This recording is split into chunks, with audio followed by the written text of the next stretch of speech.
Hello student, welcome to our channel. प्यारे विद्यार्थियों, आज के इस वीडियो में हम प्रश्न बैंक के ऑब्जेक्टिव टाइप प्रश्नों पर चर्चा करने वाले हैं। प्यारे विद्यार्थियों, इस वीडियो में आप पढ़ेंगे अध्याय 7 प्रत्यावर्ती धारा। आइए शुरुआत करते हैं।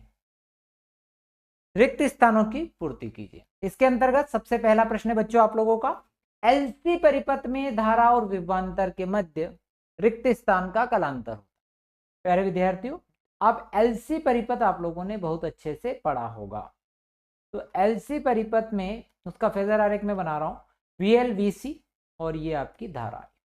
अब आप ये देखें कि अगर आपको परिणामी विभवांतर चाहिए तो आप क्या करते हैं, इस वीसी को ऊपर कर देते हैं, डायरेक्शन चेंज कर देते हैं, वीएल माइनस वीसी हो जाता है। यानी कि धारा और विभवांतर के मध्य अगर कलांतर देखा जाए तो कितना आ रहा है, धारा और विभवांतर के मध्य कलांतर 90 डिग्री आ रहा है। पर वीएल और वीसी के बीच यानी कि विभवांतर के बीच अगर कलांतर पूछता तो आप लिखते 180। ठीक है, ये दो प्रश्न यहां से बन सकते हैं, कंफ्यूजिंग है, इसीलिए आपको मैं बता रहा हूं, इस तरह से आपको याद रख लेना। अगला था, किसी प्रत्यावर्ती धारा परिपथ में शिखर मान ये I0 ना होकर इस तरह से है ये बच्चों I0। ठीक है, शिखर मान I0, धारा व आभासी मान IRMS में संबंध है। तो IRMS बराबर I0 बाई √2, ये है इनके बीच में संबंध। ठीक, रूट मीन स्क्वायर वैल्यू है ना, I0 पीक वैल्यू। ऊंचाई ट्रांसफार्मर की प्राथमिक कुंडली में फेरों की संख्या, द्वितीय कुंडली में रिक्त स्थान होती है। तो बच्चों आप लोगों को परिणामन अनुपात का सूत्र मैंने सिखाया था, ES by EP is equal to IP by IS और NS बाई NP। ठीक, अब ऊंचाई ट्रांसफार्मर में क्या होता है, तो ऊंचाई ट्रांसफार्मर में हम वोल्टेज को बढ़ाते हैं, सिंपल सी बात। यानी कि ES बड़ा, IP बड़ा, NS बड़ा। ठीक, आपको क्या कहा गया, ऊंचाई ट्रांसफार्मर में प्राथमिक कुंडली में फेरों की संख्या द्वितीय कुंडली की तुलना में, ये देखो किसमें ज्यादा हो रही है, द्वितीयक में ज्यादा हो रही है, तो प्राथमिक में क्या होगी, कम होगी। तो प्राथमिक कुंडली में फेरों की संख्या द्वितीय कुंडली की तुलना में क्या होती है, कम होती है। हमें पता है NS ग्रेटर देन NP होता है, पक्का याद रखिएगा। इस तरह से कभी उल्टा पूछ ले तो अपचाई में क्या हो जाएगा, फिर फेरों की संख्या जो है आपकी प्राथमिक कुंडली में द्वितीय कुंडली की तुलना में क्या हो जाएगी, अधिक हो जाएगी। अगले प्रश्न पर, प्रत्यावर्ती धारा मापने के उपकरण प्रभाव पर आधारित होते हैं। देखो, प्रत्यावर्ती धारा को मापने के जो उपकरण होते हैं वो होते हैं धारा के ऊष्मीय प्रभाव पर, धारा के ऊष्मीय प्रभाव। धारा का ऊष्मीय प्रभाव आप लोगों को पता होना चाहिए, वो होता है I बराबर I वर्ग RT। इनको जैसे कि धारा को मापने के लिए आप अमीटर का उपयोग करते हो तो उसे तप्त अमीटर, वोल्ट मीटर का उपयोग करेंगे तो तप्त वोल्ट मीटर। और इन वोल्ट मीटर और अमीटर की एक विशेषता ये भी होती है कि इनके जो चिन्ह लगे होते हैं वो बराबर दूरी पर नहीं होते हैं। अगला है कि एक शुद्ध धारितीय परिपथ में धारा आगे, ठीक है, और बल से कला में विभवांतर होती है, तो विभवांतर विद्युत वाहक बल के साथ पूछा गया है। ठीक है, इसमें थोड़ा सा मिसप्रिंट है। तो जब शुद्ध धारितीय परिपथ की आप बात करते हैं तो जब आप उसको पढ़ते हैं और सॉल्व करते हैं तो π/2 प्लस ओमेगा टी, यानी कि इसमें आती है बच्चों धारा आगे 90 डिग्री अग्रगामी, धारा 90 डिग्री अग्रगामी। ठीक है, धारा विद्युत वाहक बल से 90 डिग्री अग्रगामी होती है, ध्यान रखिएगा। अब सही विकल्प का चयन कीजिए, ये वाला प्रश्न है। एक संधारित्र अपने में से गुजरने देता है डीसी को, केवल एसी को या दोनों को, न एसी को न डीसी को। आंसर आप लोगों को हो सकता है याद। ठीक, पहले मैं बात करूं डीसी की, तो संधारित्र के लिए जब हम प्रतिबाधा का सूत्र देखें तो XC बराबर 1/ओमेगा। ठीक, आप लोगों को यह पता है कि डीसी की जो आवृत्ति होती है वह 0 होती है, डीसी की आवृत्ति 0 होती है, ओमेगा 0 होता है। तो 1 बाई क्या हो गया बच्चों, 0 हो गया। 1/0 क्या होता है, इनफाइनाइट। यानी कि जो प्रतिघात है, रिएक्टेंस, प्रतिघात जो है अनंत, यानी अनंत प्रतिरोध। इतना प्रतिरोध लगेगा तो क्या डीसी प्रवाहित हो पाएगी कि उसके अंदर, ठीक। इसीलिए संधारित्र अपने में से गुजरने देता है केवल एसी, ध्यान रखिए। अगला, ट्रांसफार्मर के क्रोड को निम्न प्रभाव कम करने के लिए पटलित किया जाता है, ठीक है।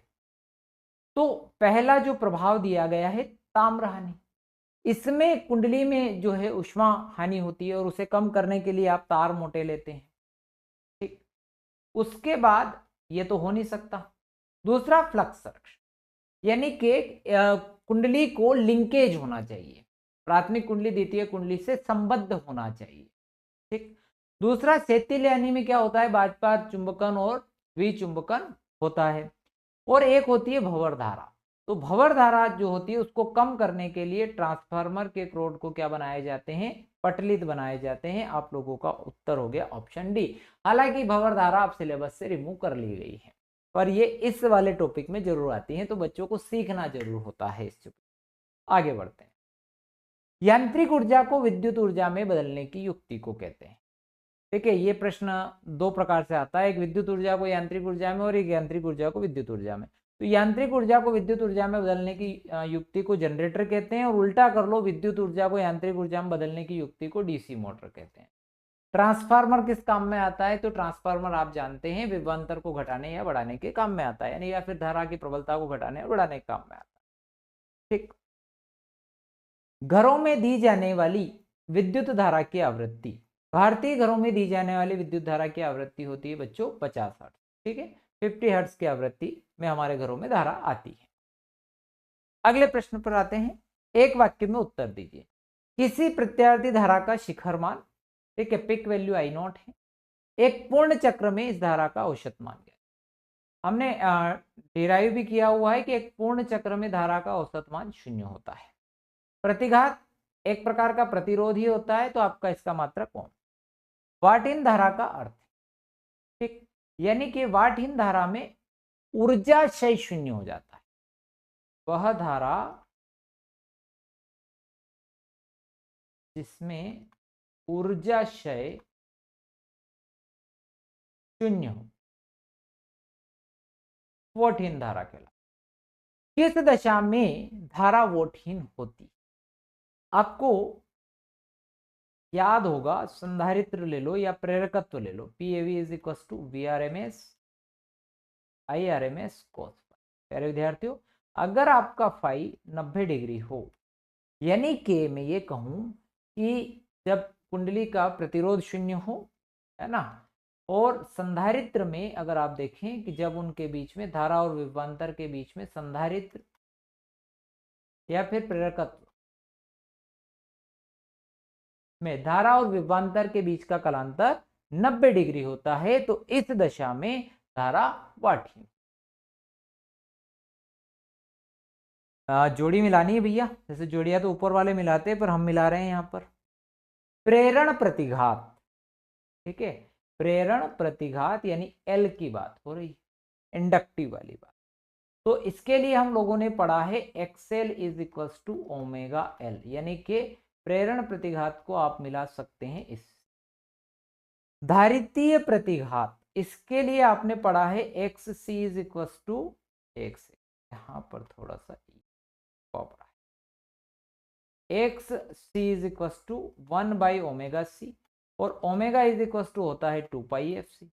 तो इसका जो है धारितीय प्रतिघात का ये D वाला उत्तर हो जाएगा। RL परिपथ की प्रतिबाधा यानी कि Z, RL परिपथ में, तो RL में R² प्लस XL का स्क्वायर ये हो जाएगा, RC में XC वाला आ जाएगा, और LCR में ये वाला। सारे प्रश्न अपन ने इस चैप्टर के बहुत अच्छे से सीख लिए। ये सारे ऑब्जेक्टिव और बोर्ड परीक्षाओं में भी इनमें से बहुत सारे ऑब्जेक्टिव आपके आने की संभावना है बच्चों। मैंने पूरी प्रश्न बैंक करवा दूंगा मैं आपको 2-4-5 दिन में, 25 तारीख से पहले मतलब 20-22 तारीख तक मैं सारे करा दूंगा, और परीक्षा के लिए आपका पहला पेपर भी आ रहा है, हिंदी का है, तो उसके लिए भी आपको समय मिले, इसलिए मैं 22 तारीख तक कोशिश कर रहा हूँ कि पूरी प्रश्न बैंक हो जाए। हो सकता है एक आध दिन में 2-2 वीडियो भी आपको एक दिन में देखने को मिले। थैंक यू वेरी मच प्यारे विद्यार्थियों। यदि वीडियो पसंद आया हो तो चैनल को सब्सक्राइब कर लेना और अपने दोस्तों के साथ शेयर करना मत भूलना। थैंक यू वेरी मच, मिलते हैं नेक्स्ट वीडियो।